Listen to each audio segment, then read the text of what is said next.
வணக்கம் நண்பர்களே. அது டிஎன்பிசியிலேருந்து குரூப் 4 சிலபஸில் அப்டேட் பண்ணியிருக்காங்கன்னு சொல்லலாம், இல்லை ரிவைஸ் பண்ணியிருக்காங்கன்னு சொல்லலாம், சேஞ்ச் ஆயிடுச்சு அப்படின்னு சொல்லலாம். ஸோ இந்த 3 விதமான கேட்டகரிலையுமே அந்த சிலபஸை பற்றி நம்ம சொல்லலாம். இந்த சிலபஸ் கொஞ்சம் அப்டேட் பண்ணியிருக்காங்க, ரிவைஸ் பண்ணியிருக்காங்க அப்படிங்கிறத பார்க்கும்போது இது போட்டித் தேர்வர்கள் குறிப்பாக டிஎன்பிசி குரூப் 4 தயாராகிறவங்களுக்கு இது மகிழ்ச்சியான செய்தியா இல்லை கவலைப்படுற மாதிரி ஒரு விஷயமா அப்படின்னு பார்த்தீங்கன்னா, இது மிக்க ஒரு மகிழ்ச்சியான செய்தி தான். ஏன்னா எந்த யூனிட்டுக்கு எவ்வளோ மதிப்பெண் அடிப்படையில் கேட்குறாங்க அப்படிங்கிற ஒரு தகவல் கூட இதன் மூலமாக சொல்லியிருக்காங்க. வாங்க அந்த சிலபஸ் என்ன சொல்லியிருக்காங்க அப்படிங்கிறத நம்ம டீட்டெயிலாக பார்க்கலாம். நீங்கள் முதல் தடவை நம்ம சேனலை பார்க்குறவராக இருந்தால் மறக்காமல் சப்ஸ்கிரைப் பண்ணிட்டு கண்டினியூ பண்ணுங்கள். ஸோ இதுதான் அப்டேட்டடாக அவங்க கொடுத்துருக்குற சிலபஸ். மொத்தம் அது ஜெனரல் ஸ்டடீஸ்க்கு 75 கொஸ்டின்ஸும், ஆப்டிடியூட் மென்டல் அபிலிட்டிக்கு 25 கொஸ்டின்ஸும், Tamil eligibility cum scoring test 100 கொஸ்டினும், மொத்தம் 200 கொஸ்டின் கேட்குறாங்க.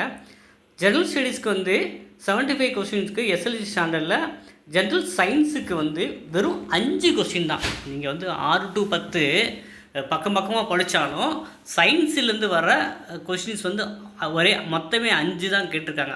ஸோ இவங்களே ஒரு ப்ளூ பிரிண்ட் கொடுத்துட்டாங்க. ஸோ சயின்ஸ்லேருந்து நம்ம 5 மார்க் கேட்கலாம், 5 மார்க் தான் கேட்போம் அப்படின்னு சொல்லிட்டாங்க. அப்போ ஸோ நமக்கு பார்த்திங்கன்னா அஸ்பெரன்ஸ் ரொம்ப கவலைப்படுற விஷயம், எனக்கு சயின்ஸ் வராது, சயின்ஸ் படிக்க கஷ்டமாக இருக்குன்ட்டு. அப்போ நீங்கள் 195 மார்க்குக்கு சயின்ஸை விட்டுட்டு படித்தா கூட நீங்கள் நல்லா படிச்சிங்க அப்படின்னா நீங்கள் நல்லாவே ஸ்கோர் பண்ணலாம். ஏன்னா சயின்ஸில் 5 மார்க் தான் கேட்பேன்னு சொல்லிட்டாங்க. நீங்கள் சயின்ஸை இக்னோர் பண்ணிவிட்டு கூட படிக்கலாம். ஸோ அந்த ஒரு ஆப்ஷன்ஸ் இது மூலமாக கிடச்சிருக்கு. ஏன்னா வாங்குன்னு படிக்க தேவையில்லை. ஓகேங்களா? அப்புறம் ஜியோகிராஃபிக் 5 கொஸ்டின்.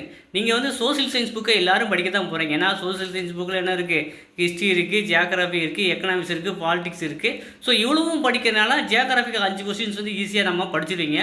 அதில் ஒன்றும் பெரிய மாற்றம் இல்லை. அப்புறம் யூனிட் 3ல் history, culture of India and Indian national movement. So இதுக்கு ஒரு 10 கொஷின்ஸ் கேட்போம் அப்படின்னு மாதிரி சொல்லியிருக்காங்க. ஸோ நார்மலாக கொஞ்சம் சிலபஸ் அதே சிலபஸ் தான், கொஞ்சம் இன்க்ளூட் பண்ணியிருக்காங்க. சரிங்களா? இப்போ பார்த்திங்கன்னா அம்பேத்கரை பற்றி இருக்குது. Emergency of leaders doctor BR Ambedkar, Bhagat Singh, Bharathiyar, V O. Chidambaranar, தந்தை பெரியார், ஜவஹர்லால் நேரு, ரவீந்திரநாத் தாகூர், காமராஜர், மகாத்மா காந்தி, மௌலானா அபுல் கலாம் ஆசாத், ராஜாஜி, சுபாஷ் சந்திர Bose, Muthulakshmi Ammaiyar, Moovalur Ramamirtham and other national leaders. அப்போ இந்த ஒரு 10 லீடரை பற்றி ஒரு 10 கொஷின்ஸ் கூட கேட்கலாம். சரிங்களா? ஸோ அதனால் இது ஒரு மகிழ்ச்சியான ஒரு செய்தி தான் இருக்கும் அப்படின்னு நினைக்கிறேன். ஏன்னா இந்த இப்போ பார்த்திங்கன்னா புதுசாக படிக்கிறவங்களுக்கும் எல்லோரும் புதுசாக தான் படித்தாகணும். சரிங்களா? இப்போ ஏற்கனவே படிச்சுட்டு வரவங்களும் இந்த நியூ சிலபஸ்க்கு அடாப்ட் ஆகணும்னா அவங்களும் இந்த சிலபஸை கவர் பண்ணால் புதுசாக படிக்கிற மாதிரி இருந்தாங்கன்னா அப்போ எல்லாருமே ஒரே ரேஸில் வராங்க. சரிங்களா? இப்போ 2 வருஷமாக படித்தவங்க இருப்பாங்க, இப்போ தான் தொடங்கணும்னு நினைப்பாங்க. ஸோ இது எல்லா ஓரளவு புதுசாக படிக்கிறவங்களுக்கு மகிழ்ச்சியான செய்தி தான். ஓகேவா? அப்புறம் இந்தியன் பாலிட்டியில் 15 கொஸ்டின்ஸ் சொல்லியிருக்காங்க. அப்புறம் Indian economy and development administration Tamil Nadu. சரிங்களா? மொத்தம் 5வது யூனிட் 20 கொஸ்டின்ஸு. ஸோ அந்த Indian economy and development administration Tamil Nadu ரொம்ப இம்பார்ட்டன்ட். இதில் 20 கொஸ்டின் கேட்டுருக்காங்க. அப்புறம் history, culture, heritage and social political movements of Tamil Nadu. இதில் 20 கொஸ்டின்ஸு. சரிங்களா? ஸோ நமக்கு பார்த்திங்கன்னா பார்ட்டாக பிடிச்சிட்டாங்க.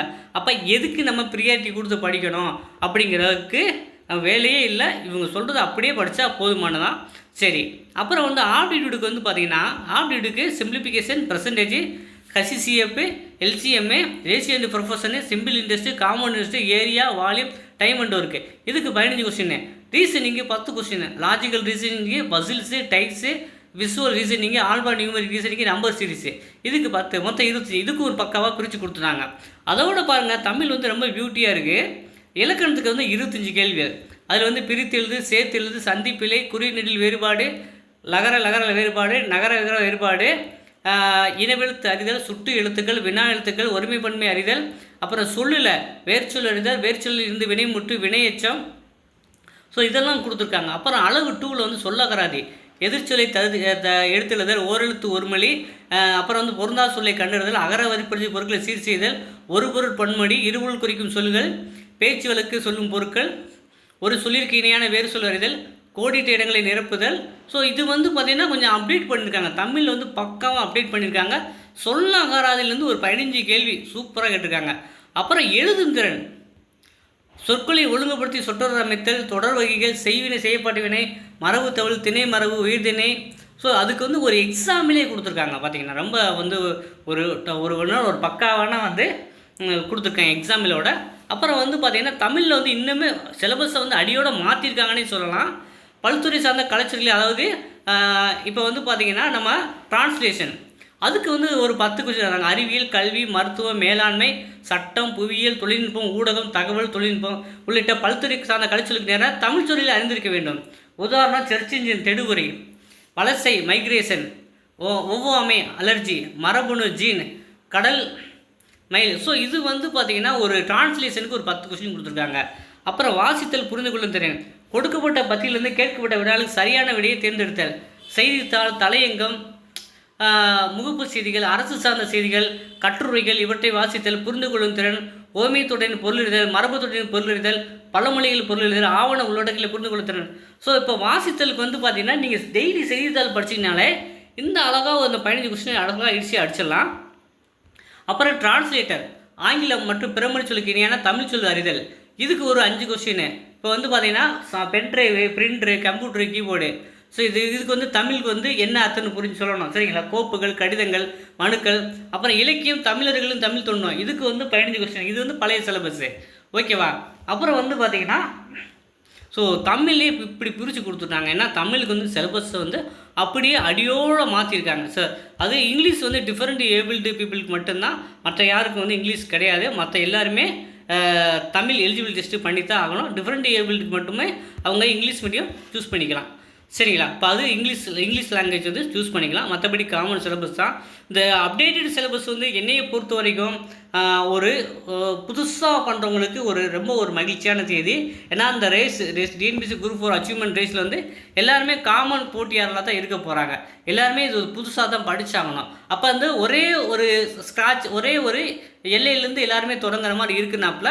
இப்போ இருந்து யார் நல்லா படிக்க ஆரம்பிக்கிறாங்களோ, சிலபஸ் உள்வாங்கி படிக்கிறாங்களோ, அவங்க 2025 வந்து டிஎன்பிசி குரூப் 4 வேலை வாங்குறதுக்கு ஒரு சிறப்பான ஒரு வாய்ப்பு இந்த சிலபஸ் மூலமாக இருக்குங்க.